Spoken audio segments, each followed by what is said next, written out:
안녕하십니까. 언제나 소비자 편에서 방송하는 콘스탄트 김의 티스와 함께 돈 버는 아카데미. 이번 시간에는요, 돈 버는 투자가 되겠습니다. 이자와 배당액이 연간 336만 원을 초과하는 경우에는요, 앞으로 건강보험료를 부과하겠다고 합니다. 과연 피할 수 있는 좋은 방법은 없을까요? 여기에 대해서 알아보도록 하겠습니다. 자, 소득이 있는 곳에 건보료를 부과한다는 으름장을 놓고 있습니다. 왜 그럴까요? 그것은요, 바로 건강보험 기금이 적자가 났기 때문입니다. 그 다음에 조만간 기금 고갈이 예상되기 때문에 무차별적으로 어떻게 보면요, 소득에 대해서 건보료를 부과하는 것 같습니다. 2021년도 말 기준으로 건강보험 기금은요, 무려 20조 2,400억 원이나 됩니다. 하지만 조만간 이것은 없어질 예정입니다. 왜 그럴까요? 너무 황당하지 않습니까? 2028년도가 되면요, 기금은 다 사라지고 오히려 마이너스 6조 4천억 원밖에 남지 않습니다. 결국 이것은 무슨 일이냐면요, 문재인 케어 5년간 무려 18조 5,963억 원을 지출했습니다. 그러다 보니까 적자를 면치 못했는데요. 문재인 정부 전에는 매년 3조에서 4조 원 정도 흑자를 봤거든요. 완전히 천양지차가 되어버렸습니다. 지금까지는 이자 배당 소득에 대해서 연간 1,000만 원을 초과하고 2천만 원 이하일 때 건보료를 부과했습니다. 그런데 이번에 개정안에 따르면요, 연간 이자 배당 소득이 336만 원을 초과할 때부터 건보료를 부과하겠다고 합니다. 그러다 보니까 매월 28만 원을 초과하는 이자 배당에 대해서는 부과한다는 뜻이 되겠습니다. 만약에 이 안이 실행된다면요, 대부분의 이자 배당 소득에 대해서 건보료를 부과하는 처지가 되었습니다. 그러다 보니까요, 향후 펀드 및 예금, 적금 상품 등의 판매 위축이 예상됩니다. 그렇다면 비과세 금융 상품은 어떨까요? 비과세 상품은요, 건보료 부과 기준에서 제외됩니다. 따라서 어떻습니까? 비과세 상품이 향후에 판매 러시를 이룰 수 있을까요? 이자 배당 소득에 대해서 건보료 부과를 피하기 위해서 과연 비과세 보험 상품을 가입할 필요가 있을까요? 절대로 그러면 안 됩니다. 현재 나와 있는 비과세 보험 상품을 정리해 보도록 하겠습니다. 대표적으로 저축보험하고 연금보험이 있습니다. 이 두 가지 상품들은요, 10년 이상 유지했을 땐 보험 차익에 대해서 비과세 혜택을 주는데요. 상품들은 변액 상품이 있고요. 그 다음에 공시이율형 상품 등이 있습니다만은요.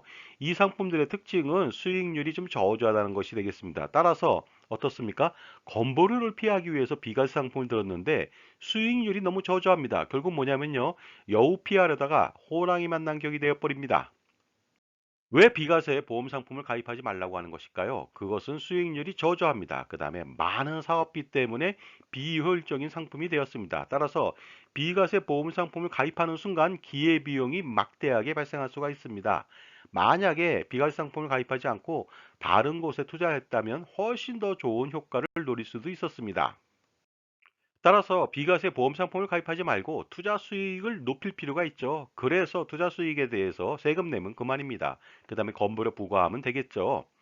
그런데 수익이 낮은 상품 선택으로 만약에 비과세 상품을 노린다면 그것은 최악이 될 수가 있습니다. 하지만 같은 값이면 다홍치 말하고요. 동가홍상이란 말이 있지 않습니까? 투자 수익도 높이면서요. 절세도 할 수 있고 건보료도 내지 않는 방법이 있을까요? 여기에 대해서는요. 개인이 투자하지 말고 법인을 설립해서 투자하면 해결책이 될 수가 있습니다. 바로 개인이 투자한다면 투자 수익에 대해서 높은 이자 소득세를 부담해야 되고요. 그 다음에 건보료도 피할 수가 없는데요. 이로 인해서 개인 투자를 배제하고 법인을 설립한 이후에 투자를 진행하는 것이 되겠습니다. 그렇게 된다면 투자 수익에 대해서 법인세 부담은 11%만 내면 되고요. 건보료는 부담하지 않아도 됩니다. 결국 법인에서 투자했을 때 투자 수익이 발생한다면 법인세를 내면 되겠습니다. 예를 들어서 2억 원의 투자 수입이 연간 발생했다. 그랬을 때는 11%만 부담하면 되겠습니다. 그리고 이것은요, 2023년도부터는요, 5억 원까지 11%만 부담하면 됩니다. 그러다 보니까 어떻습니까? 2억 원의 투자 수입이 발생했다 하더라도 뭐 개인처럼 최고 49.5% 세금을 내는 것이 아니고 그 다음에 건보료를 내는 것이 아니라 법인세만 11%, 2,200만 원만 내면 되겠습니다. 이렇게 법인을 설립해서 투자한다면요, 일석이조의 효과를 누릴 수가 있습니다. 첫 번째는요, 투자 수익에 대해서는 법인세를 납부하면 되겠습니다. 겨우 11%만 내면 되겠습니다. 그 다음에 소득은 발생시키지 않습니다. 이로 인해서 건강보험료는 부담하지 않아도 되겠죠. 혹시라도 다른 소득이 많은 경우에는요, 법인에서 근로소득을 최소화로 수령한다면 훨씬 더 훌륭하게 건보료를 절세할 수가 있습니다. 자, 그렇다면 법인을 설립해서 투자하는 절차를 알아보도록 하겠습니다. 일단 법인을 설립합니다. 그 다음에 자본금, 지분을 분산합니다. 아버지 5%, 어머니 5%, 예를 들어서 자녀는 90%를 한다면 이 법인은 자녀 몫이 되겠습니다. 그 다음에 대표이사는 편한 대로 부모님 또는 자녀가 할 수 있겠죠. 그 다음에 자금을 좀 더 투여해야 되는데 부모님의 가수금이나 전환사채금을 이용할 수도 있고요. 아니면 자녀한테 증여된 자산을 투입할 수 있습니다. 이 자산으로 투자하면 되겠죠. 그래서 투자 대상 상품이라고 하는 것은요, AI 상품 등에 투자할 수가 있습니다. AI 상품이라고 하는 것은요, 대체 투자 상품이 되겠습니다.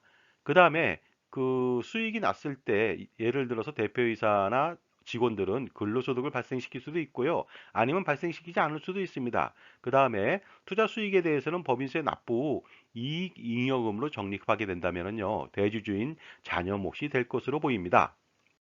그리고 법인으로부터의 소득화 방법도 알아보도록 하겠습니다. 첫 번째는 근로소득을 통해서 소득화시킬 수가 있겠고요. 배당소득도 마찬가지가 되겠습니다. 그 다음에 대표이사나 직원들은요, 퇴직금을 받을 수가 있습니다. 따라서 퇴직소득으로 소득화시킬 수도 있습니다. 그 다음에 법인카드를 활용해서 어느 정도 쓸 수가 있겠죠. 그 다음에 복리후생비를 활용할 수도 있습니다. 자, 그렇다면요. 투자는 또 어떻게 해야 될까요? 뭐 다양한 곳에 투자할 수가 있는데 대표적으로 AI 상품들을 한번 알아보도록 하겠습니다. 첫 번째는요. 미술품 렌탈 투자를 한다면 연간 8%를 기대할 수도 있고요. 그 다음에 NPL 간접 투자를 한다면 14개월 동안에 40% 이상을 투자 수익을 기대할 수도 있습니다. 그 다음에 유치권 경매에 간접 투자라고 하는 것을 한다면 13개월 이내에 40%를 기대할 수도 있는 그런 상품들도 있으니까 다양한 포트폴리오를 구성할 필요가 있겠습니다. 그리고 이 투자 법인을 활용해서 부모님의 상속세 재원을 만들 수가 있습니다. 바로 크로스 플랜을 통해서 만들 수 있는데요. 법인에서 부모님을 피보험자로 해서 종신보험 등을 가입시켜서 나중에 돌아가실 때 상속세 재원을 보험금으로 충당할 수가 있다는 뜻이 되겠습니다. 물론 자녀도 가능하겠죠. 그리고 지속적으로 투자를 해서 수익을 법인에 귀속시킨다면 어떤 일이 벌어질까요? 당연히 그 투자 수익에 대해서는 대주주인 자녀 몫이 될 것으로 보입니다. 따라서 법인 투자 설립이라고 하는 것의 효과는요, 첫 번째는 부모님의 상속 재산을 고정화시킬 수가 있다는 것이고요. 이로 인해서 상속세가 고정화되겠죠. 자녀 자산이 또 증식된다는 효과가 있습니다. 그 다음에 건보료 부담에서 해소할 수 있다는 그런 장점들을 가지고 있습니다. 자, 여러분 선택하시기 바랍니다. 이자 배당 소득이 336만 원을 초과한다고 해서 건보료를 피하기 위해서 투자 수익이 저조한 비과세 보험 상품을 가입하지 마시고요. 지금이라도 법인 설립과 함께 투자를 하시고 NGP 플랜이라고 해서 넥스트 제너레이션 플랜을 통해서 상속세 증여세마저도 절세할 수 있는 그런 방안을 찾아보시기 바랍니다. 자, 지금까지 이자 배당 소득이 연간 336만 원을 초과했을 때 효과적으로 절세할 수 있는 방안하고 그다음에 건보료를 피할 수 있는 방안에 대해서 말씀 나눴습니다. 감사합니다.